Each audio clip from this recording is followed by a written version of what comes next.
falando de Brasil, a gente continua agora para fechar. Não é que a gente fecha o assunto, porque isso é impossível, mas a gente vai fechar o tema na aula, sabe? Nesta aula. A gente vai continuar falando depois, em outras situações, sobre a situação sobre o caso das atividades agrícolas no Brasil, porque agora o foco ele vai estar na aula de hoje mais sobre o trabalhador e não sobre a atividade em si, não sobre o setor da economia agropecuária, mas sim em cima da atividade, a atividade no Brasil, ok? É essa a nossa intenção, falar da atividade no Brasil. E aqui no Brasil, vocês têm na tela aí, eu coloquei para vocês verem, ó, aqui no Brasil foi criado, teve muitos conflitos durante toda a história, muitos conflitos falando da questão da terra, né? Muitas disputas, muitas brigas, inclusive na aula passada a gente já falou sobre isso, conflitos por demarcação de terra, havia o sistema de grilagem. Vocês sabem o que foi o sistema de grilagem? Ou alguém de vocês lembra o que foi o sistema de grilagem? Bom, o sistema de grilagem, olha o nome, grilagem, grilo, né? O sistema de grilagem no Brasil, para vocês terem noção da briga que era, né? Antigamente havia a seguinte ação absurda, mas havia. As pessoas que queriam fazer demarcação de terras, às vezes sabendo que tinha outra pessoa que era proprietária dessas terras, para tomar posse delas de uma maneira ilegal, era feito da seguinte forma: você tinha um contrato, né, ou eu esqueci o nome do documento que dá posse das terras para gente, esqueci, enfim, mas você tinha o documento que oficializava você como proprietário da terra, ok? Um contrato que estava lá registrado e etc e tal. Só que, geralmente, esses papéis se perdiam. Gente, era tudo no papel. Então, esses papéis ficavam arquivados, era difícil de achar e etc e tal. Aí vinha uma outra pessoa, ou mesmo até uma pessoa que sabia que o outro não tinha nenhuma documentação de registro dessas terras, criava um registro, fazia um documento de posse da terra, e esse documento era colocado, eu sei que parece absurdo, mas são fatos. Esse documento era colocado em gavetas trancadas com grilos dentro. O que o grilo fazia? Ele corroía a beiradinha do papel, porque o grilo ele come a beiradinha do papel, e a urina do grilo tornava esse papel amarelado, né? Sem tirar a tinta do papel. Então só parecia aquela tinta velha, antiga, porque ela meio que sabe quando a tinta expande, quando ela abre um pouco assim no papel, quando molha, né? Só que não tanto. Então, o que parecia? Parecia que aquele contrato era muito antigo. Dava a impressão nossa, não, mas olha aqui, ó, o teu documento é da década de 80, de posse das terras, mas olha aqui, o documento dele diz que ele é dono dessas terras desde a década de 50. E olha a situação desse contrato, olha esse papel, como está velho, amassado, como ele está amarelado já. Então, a terra é dele. Só que essa pessoa podia ter feito isso há 5 meses, 6 meses atrás. Não tinha como desconfiar por causa do sistema de grilagem, que era colocar esse documento junto com grilos para que o documento parecesse mais antigo, parecesse mais velho do que o documento oficial. Um absurdo. Ou que mesmo quem não tinha documento já fazia esse para parecer, olha, eles invadiram as terras são minhas há bem mais tempo. Então, essa foi uma técnica. Só para eu falar para vocês dos diversos conflitos durante a história. Eu conheço história de famílias que se tornaram inimigas e que durante décadas um foi matando o outro por conta da cerca, porque um avançava a cerca para um lado, outro avançava a cerca para outro. Isso foi até tema de uma novela no Brasil que se chamava O Rei do Gado, em que eles ficavam disputando a cerca, a marcação da cerca. Mas isso foi feita, essa história ficcional e inventada e tudo para mostrar em novela, mas baseado em diversas histórias, gente, de famílias que brigavam e que se matavam por conta da cerca. Onde está a cerca? Mais para a direita, mais para a esquerda, alguns metros para o fulano, alguns metros para o ciclano, e eles tinham essas disputas, essas brigas. Então, como estava tudo muito bagunçado nesse aspecto, e estava acontecendo muitos conflitos, era melhor que se criasse, então, uma política e que fosse constitucional sobre as terras. Aí aqui alguns conflitos sobre terras vocês também podem ver na apostila, na página 56, que mostra lá no conflito mostra o conflito de Canudos, né? Mostra a situação em Canoinha, Santa Catarina, aqui para nós, e para nós a guerra de Canudos e a guerra do Canudos lá em cima, para nós contestado, desculpa. Eu estou pensando em uma e falando da outra. Mas aqui a nossa situação da guerra do contestado, do conflito do contestado, foi bastante séria, tá, gente? E marcou muito, muito, muito a história de Santa Catarina e do Paraná, na região centro-oeste ali, mais do centro para o oeste, Santa Catarina e Paraná, porque foram terras bastante disputadas, né? Enfim, como que se poderia evitar esses conflitos, né? De que maneira estava ficando absurdo, estava crescente demais. Como que isso era possível de acabar com isso? Aí, em 1964, o presidente Castelo Branco, durante o período de governo militar, ele institui, né, aprova a lei do Estatuto da Terra. Aí, como está aqui na página de vocês, na tela de vocês que eu coloquei, criado em 1964 pela Lei 4.504, definia a propriedade familiar como imóvel rural que viesse a ser explorado pelo proprietário e seus familiares e que lhes assegurasse a subsistência e o desenvolvimento socioeconômico. Módulo rural, uma área capaz de sustentar um grupo de 4 pessoas adultas. Então, isso foi dividido em módulos rurais, essas terras, tá? Então, por exemplo, assim, se a tua família tem 8 pessoas, 2 módulos rurais são suficientes. Tem 4, 1 módulo rural. Tem 20, 4,5 a 5 módulos rurais, certo? Eram divididos dessa maneira. Então, o que foi, não sei se vocês entenderam, mas o que foi o Estatuto da Terra? Era uma possibilidade de você desapropriar latifúndios e imóveis e fazer uma forma de redistribuição, certo? Na apostila de vocês, na página 56, tem um box aqui embaixo, tá? Que fala que, embora o Estatuto da Terra legalmente possibilitasse a desapropriação dos latifúndios e imóveis improdutivos, na prática, ela não alterou a concentração fundiária no Brasil. A atenção do regime militar à questão das terras impulsionou o avanço da ocupação rumo ao oeste e ao norte do país, com o propósito geopolítico de integrar a Amazônia. Então, era para fazer um avanço de todo o Brasil dentro dessa perspectiva, dessa lógica de crescimento, certo? Tá? Então, só que a reforma agrária, ela entra nessa lógica e começa a acontecer. O que era a reforma agrária? Já expliquei para vocês, né? Um processo de redistribuição das terras, certo? Das terras agricultáveis do Brasil para pequenos produtores rurais, de grandes latifúndios para pequenos produtores rurais. Só que esse processo de reforma agrária, gente, ele não há muitas contradições em relação a isso, né? Eu não sei, eu já falei um pouquinho sobre isso com vocês, mas eu quero falar um pouco mais agora. Nessa distribuição das terras, o que havia de errado é que confundiu-se por muito tempo a reforma agrária com um processo de tirar terras das grandes fazendas e distribuí-las ao acaso para pequenos proprietários. E não é assim que funciona. Tem todo um sistema de leis, tem toda uma regulamentação, tá? Cheia de parágrafos e adendos e coisa errada.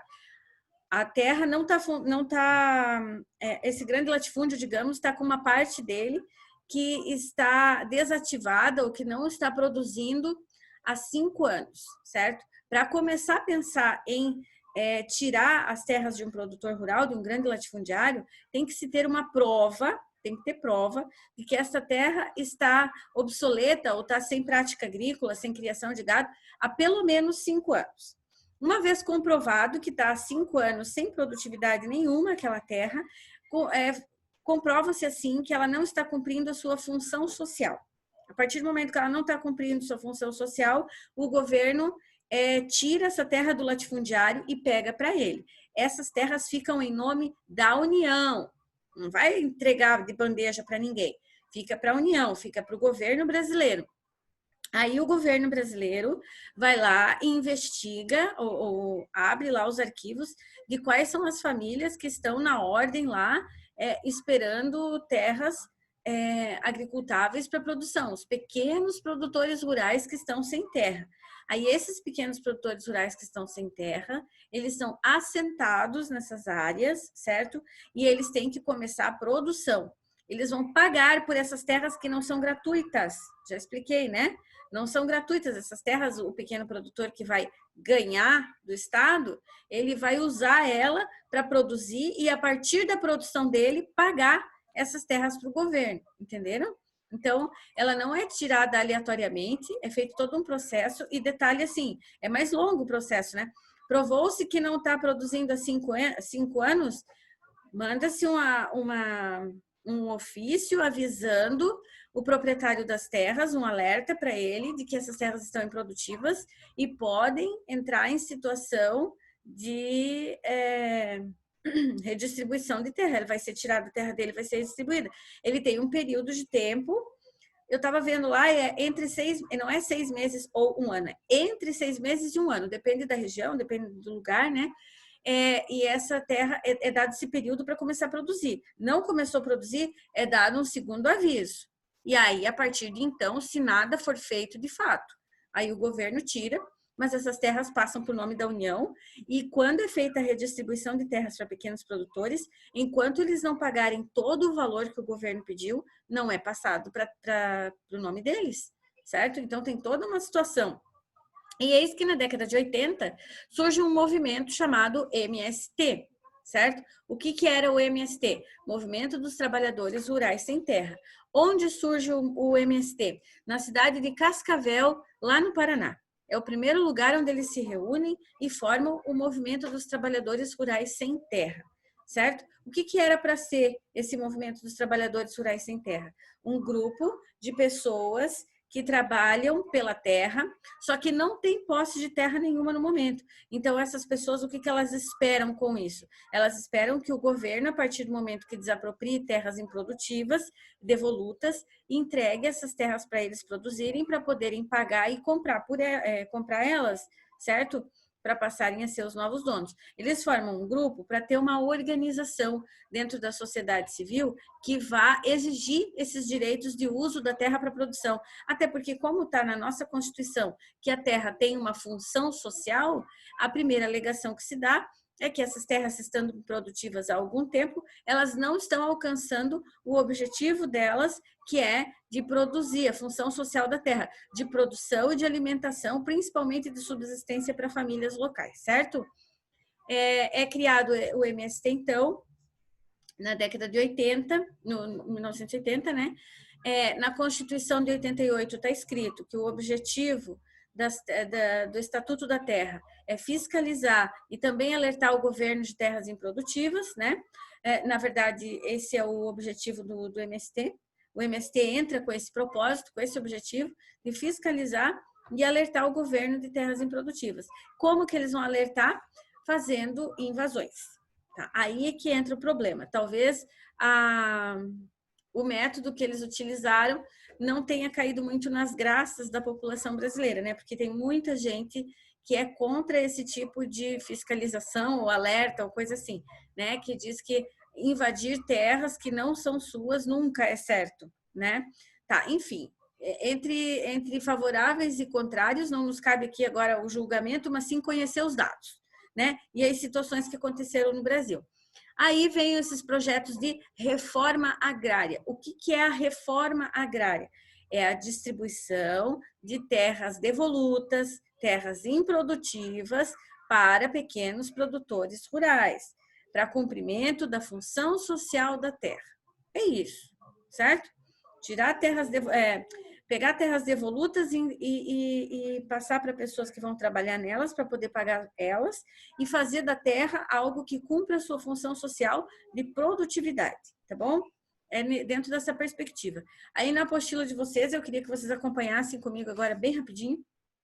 Página 57, aqui, ó.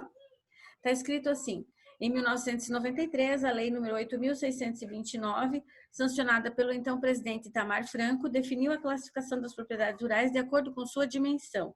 Minifúndio, imóvel rural menor que o módulo fiscal estipulado pelo respectivo município, e a partir dali vão pequena propriedade, média, grande, e de acordo com o Estatuto da Terra, minifúndio, empresa rural e latifúndio. tá? Tem as classificações ali na apostila, na página 57. Ali são as formas como estão classificados os módulos rurais, de que maneira eles foram distribuídos, organizados, tá bom, gente? Tá. Agora vamos falar o seguinte: qual que é o termo certo? Ocupação ou acampamento? Ou assentamento? Qual a diferença entre esses termos? A pessoa fez um acampamento rural, uma ocupação rural ou um assentamento rural. Vejam que na imprensa qualquer um dos três termos sai, mas se você não tiver conhecimento, você acha que as três coisas são a mesma, e não são. Geograficamente, cada uma delas é um conceito diferente de formas de uso da terra, tá? de assentamentos ou de pessoas indo para essas terras, tá? Vamos ver então a diferença. Todo conjunto de terra que é ocupado de forma irregular por movimentos sociais que estão alegando improdutividade, que a terra não está cumprindo sua função de terra, etc. e tal, são chamados de ocupações ou acampamentos rurais. Então, quando falou em ocupação, tá tendo uma ocupação lá. Eu passei por uma fazenda lá no Paraná, e naquela fazenda lá no Paraná, eu vi que estava a bandeira do MST, eles estão fazendo uma ocupação, ou eles estão num acampamento lá, um acampamento do MST. O que significa isso? Significa que essas áreas ou terras ainda são particulares, estão sendo ocupadas de modo irregular, e este grupo está alertando para o não cumprimento da função social da terra, que é o de produtividade. Eles alegam que a terra que eles estão ocupando ali, se estivesse produzindo, não teria espaço para eles ocuparem. Então, como a terra não está produzindo nada, eles ocupam aquele espaço, com a intenção de desenvolver cultivos nessas terras, certo? Aí houve uma conferência sobre os trabalhadores rurais em 2011, e nessa conferência foi utilizado muito como argumento o artigo 186 da Constituição, que daí vocês têm ele na apostila também, na página 58, aqui, ó, nesse box aqui, acompanha lá. Diz assim, artigo 186, ó, pessoal que quer fazer direito aí, cada vez mais essa questão das terras tem dado problema, e a tendência é que se torne mais problema ainda, tanto por questões de produção, quanto por questões de preservação ambiental, e outra, por áreas de água, de nascentes de água, enfim. É uma situação que no Brasil vai ter que se tornar cada vez mais clara na área do direito, certo? As nossas legislações ainda não são claras a esse respeito. Então, é legal que vocês, quem tiver a intenção de fazer direito e tal, essa é uma área interessante de se trabalhar. Vamos lá, artigo 186. A função social é cumprida quando a propriedade rural atende simultaneamente, segundo critérios e graus de exigência estabelecidos em lei, os seguintes requisitos: aproveitamento racional e adequado. Não é para plantar mato lá, né? Ou plantar qualquer coisa de qualquer jeito. 2, utilização adequada dos recursos naturais disponíveis e preservação do meio ambiente. 3, observância das disposições que regulam as relações de trabalho, ou seja, trabalhadores que estejam nessas terras, que estejam em regime regular de trabalho, às vezes não tem registro em carteira, porque são trabalhadores autônomos de curto período, né, de movimento pendular, trabalho por estação, alguma coisa assim. Então, nestes casos, tudo bem, não precisa ter um contrato e nem carteira de trabalho assinada, porém, essas pessoas têm que estar trabalhando um número específico de horas por dia, têm que estar recebendo um bom salário, ter alimentação garantida, para não ser considerado trabalho escravo, tá? Quarto, exploração que favoreça o bem-estar dos proprietários e dos trabalhadores. Então, tem que estar bem para os dois lados. Precisa ter tido um acordo entre os dois, em que os dois lados aceitem as situações de trabalho que fique bem para os dois, tanto para o dono quanto para aquele que está trabalhando, tá? Então, entenderam o que eles exigem? Quando é feito esse acampamento, essa entrada em terras devolutas ou improdutivas, que eles digam que são terras devolutas ou improdutivas, cabe ao governo ir lá e comprovar se sim ou não, né? Aí vem toda uma equipe, inclusive da área do direito, da área jurídica, para fazer análise, para ver realmente se está tendo produção ou não. É um monte de profissionais que se juntam ali para fazer essas análises, né? E aí entender se esse acampamento ou essa ocupação tem fundamento ou não. De qualquer maneira, a ocupação em propriedades particulares, ela é ilegal, tá, gente? Não estou dizendo que a partir do momento que se provou que a terra era devoluta, foi legalizado, pode invadir. Não é assim que funciona. Óbvio que não, continua sendo uma invasão ilegal, porque você está invadindo terras particulares, e isso no Brasil não pode, é contra a lei. Porém, né, neste caso, está sendo feito para fazer uma denúncia de terras irregulares e tal, que não estão sendo ocupadas. Aí tá, é feito todo aquele trâmite que eu falei para vocês, né? Aí depois vem os assentamentos. Então, uma coisa é acampamento rural do MST lá, ou que não seja do MST, mas que sejam particulares, grupos particulares que fazem ocupação e acampamento. Isso é uma entrada ilegal, porque eles estão entrando em áreas particulares, estão ocupando de modo irregular, tá? Então, isso é irregular, não tá certo. Precisa ser regulamentado, precisa ser analisado pelo governo. Agora, assentamento são áreas que foram desapropriadas. Assentamentos de trabalhadores sem terra são áreas que já foram desapropriadas, ou seja, que não são mais do antigo dono, que pertencem à União, certo? Esses são assentamentos de reforma agrária. Acampamento ou ocupação são essas áreas ocupadas de modo irregular para denúncia do caso. O assentamento é outra história, são áreas ocupadas que foram desapropriadas, que já não são mais do dono, entenderam? E ali são distribuídas entre famílias e trabalhadores rurais. Muitos deles resolvem trabalhar juntos, formar cooperativas, formam algumas marcas. Tem aquele, eu já falei para vocês daquele leite Terra Viva, né?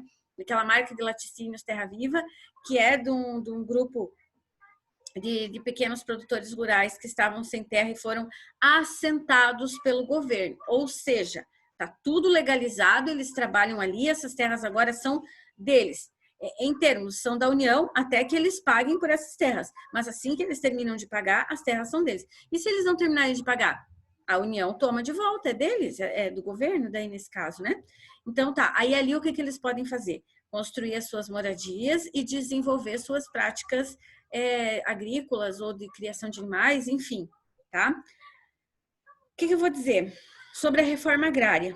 Ela só existe de fato e ela só é boa quando fica tudo certo pela lei. Comprova-se que a terra estava improdutiva mesmo, certo? Essa terra foi dado alerta para a produção, não foi tomado nenhuma medida, nenhuma ação. Então, essa terra totalmente improdutiva, o governo vai tirar ela, vai fazer a distribuição, certo? E para quem que é essa distribuição? Não é para qualquer um. Tem que ser para pessoas, segundo consta na lei, tem que ser para pessoas que não estão sobrevivendo com condições de dignidade. Pessoas que estão sem terra, mas que eram agricultores, que trabalhavam com a terra, certo? E que dependem da terra para sobreviver. Dependem dela para a subsistência sua e, na maioria das vezes, eu diria praticamente em todas, para a sua sobrevivência e de seus filhos, de suas famílias, tá? Quando geralmente acontece uma área de ocupação, acampamento, e principalmente quando é uma área de assentamento, o governo coloca essas pessoas assentadas, esses grupos, geralmente são famílias, tá, gente? Famílias que estavam longe de ter condições de dignidade para sobreviver e para continuar trabalhando. Isso acontece bastante. Ainda existem muitas situações de áreas de assentamento que não ocorre tudo às mil maravilhas, tá, gente? Ainda sofrem bastante, como, por exemplo, o governo não baixa o valor. Se ele distribuir a terra e disser que o valor para aquele grupo do assentamento é de R$ 500 por mês, que as famílias daquele assentamento precisam pagar, é R$ 500 por mês. Mas daí aconteceu uma chuva de granizo, perdeu a produção. Geada, perdeu a produção. Seca, perdeu a produção, enchente, perdeu a produção, enfim.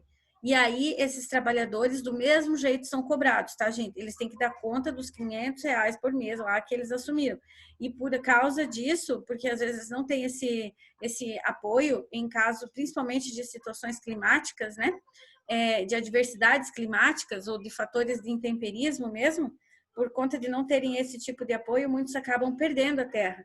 Porque quando eles perdem a área de produção, não tem lucro, não tem ganho. Eu não sei se alguém de vocês tem pais, familiares ou alguém que vive do campo, sabe o quanto as pessoas que têm essa dependência, as pessoas que vivem no campo ou do campo, dependem muito dos fatores climáticos e são coisas que a gente não controla, né? Quando está num período de colheita, por exemplo, e começa a dar muita chuvarada, você pode perder toda a sua produção. Ou quando é época, por exemplo, tu planta o trigo, ou coisa assim, ele precisa granar. Ou seja, saiu a pontinha lá e agora as sementes precisam desenvolver. E dá uma seca, não chove, não vai granar o trigo, nem o milho, e você perde. Então, depende muito desses fatores ambientais e climáticos. E neste caso, muitos ficam sem esse apoio, porque não há um retorno do governo. Não, esse mês deu tudo isso, vocês não paguem. Vamos distribuir esses R$500 pelos outros meses. 50 pila cada mês em 10 vezes. Não tem isso, e aí alguns acabam perdendo as terras. Mas o que ocorre também?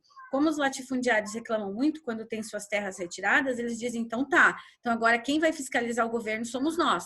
Vamos ver se esse povo que vai ficar com as terras de fato vai produzir e de fato vai pagar. Entendem? E aí é uma fiscalização contrária em cima do governo, em cima dos assentamentos. E se o assentamento não estiver cumprindo as regras, o governo retira as terras, tá? Porque essas terras são consideradas como se estivessem também improdutivas ou sem muito uso, tá bom?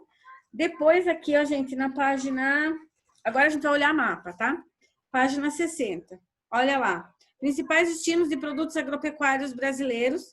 Observem que a maior parte dos nossos produtos agropecuários em 2014 ou até 2014 estavam sendo para a China, com quem a gente tem brigado tanto.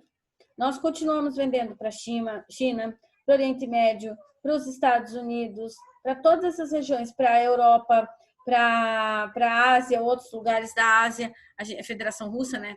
Nós continuamos fazendo bastante venda em porcentagens altas. Eu não sei por que aqui não foi colocado ou foi deixado meio de lado o Oriente Médio. Nós produzimos e vendemos muito, cadê? Aqui, ó, para o Oriente Médio, tá, gente? Ó, aqui não tá, mas a gente tem bastante produção e exportação de produto agropecuário brasileiro para a Arábia Saudita, para essas regiões. Mas, assim, observem que a maior parte nossa era para a China. Agora, nesse momento, não dá mais para dizer nada, né, gente? Tem que esperar passar toda essa nossa situação para ver como que vai se reordenar o mercado internacional em todos os setores da economia. Tá? A gente só vai ter certeza do turismo, certeza da agropecuária, certeza da indústria, de tudo isso, só depois, deixa eu ver que papel é esse, só depois que passar toda essa situação do coronavírus, né? Nesse momento agora é difícil de falar. E depois na página 61, ó, página 61 e 62, aqueles mapas do Brasil mostrando as nossas produções. Eu quero chamar a atenção de vocês para as áreas do Brasil que tem maior produção agrícola, né? Aí observem lá, produção de soja. Que regiões que eu posso colocar? Centro-Oeste, Sul, maciçamente o Sul, né? Mas região Centro-Oeste e Sul. A produção em toneladas isso é uma coisa muito importante de observar. Ó, a produção em toneladas no Centro-Oeste, ela é muito maior do que no Sul. É de acordo com o tamanho das bolinhas ali, estão vendo? Tá? Então, é maior, ela tem uma produção maior, uma entrada maior de dinheiro. Mas aqui são tantas pequenas propriedades de soja e uma quantidade de famílias e de pessoas que vivem dessa produção que ela acaba fazendo mais diferença na qualidade de vida e na capacidade de compra e no movimento, né, econômico, no giro econômico no Sul, do que no Centro-Oeste. No Centro-Oeste ela movimenta grandes valores em dinheiro, mas na região Sul ela movimenta grande número de pessoas envolvidas com isso, tá? Depois, produção brasileira de café. Claro que é o Sudeste e aí uma área muito pequena, mas assim participativa da região norte do Brasil, mas principalmente o Sudeste brasileiro, né? Tá. Depois cana-de-açúcar. Observem como tem cana-de-açúcar em grande parte do território nacional. Nordeste, tem no Centro-Oeste, tem no Sul, mas o Sudeste, maciçamente de novo, grande produtor de cana-de-açúcar. Já foi o Nordeste mais do que o Sudeste, hoje o Sudeste é mais, né? Produção brasileira de milho. Lá vai Sul e Sudeste mais uma vez. Centro-Oeste tem também, mas Sul e Sudeste em grande quantidade. Já vou concluir que ponto nós chegamos com isso. Vou lá para algodão. Algodão, aí eu tenho muito maior participação do Centro-Oeste, né? Do que das outras regiões. Um pouquinho do Sudeste e do Sul. E um pouquinho do Nordeste também. Produção brasileira de feijão. Aí pega bem a região Sul, bem marcadamente. Pega bem marcadamente o centro da região Sudeste e uma parte da região Centro-Oeste. O que eu estou querendo dizer com isso? O que a gente pode ler a partir desses mapas? Por que na região norte tem tão pouca produção agrícola? Ora, pois, pela lógica, se aquilo ali tudo é uma área de preservação permanente, não se deve abrir áreas de produção agrícola e nem pecuária ali, certo? Então, os maiores números e as maiores produções não podem vir dali. Até seria, não estou dizendo que não tenha, mas seria ilegal colocar num mapa de referência do IBGE, certo? Um mapa que colocasse dados de grandes produções agrícolas em plena floresta amazônica, né? Em plena área de preservação permanente. Não pode. Outro dado que eu quero chamar a atenção para vocês é que a região Centro-Oeste ela é considerada, ela é chamada celeiro do Brasil, por conta da grande quantidade de produção, certo? Porque tem muita produção, em grande quantidade, e muita produção para exportação da área de grãos, da área agrícola. Mas para sobrevivência, para subsistência e para venda interna, para movimento do mercado agrícola interno, Sul e Sudeste, tá bom? Sul e Sudeste são as duas regiões. E daí depois observar na página 62, tá certo que tá bem desatualizada, de 2006, mas é interessante observar essa tabela da página 62, colocando agricultura familiar e produção de alimentos, quais são os alimentos mais produzidos. Ano passado, foi considerada pela ONU, né? Não sei se vocês viram isso. Eu até brinquei quando eu postei sobre isso. Eu falei assim, poxa, a Dilma já tinha falado sobre isso, porque ela falou, vamos saudar a mandioca, né? E ano passado, a mandioca foi considerada um alimento essencial no planeta Terra, em especial nos países da América Latina, certo? É um alimento base, a mandioca. E aqui, como vocês podem ver, está lá a mandioca como uma produção que está presente em 87% das áreas de agricultura familiar. Então, não tem como negar, não tem como tirar da mandioca, do feijão, os dois como sendo a base da alimentação do brasileiro, certo, gente?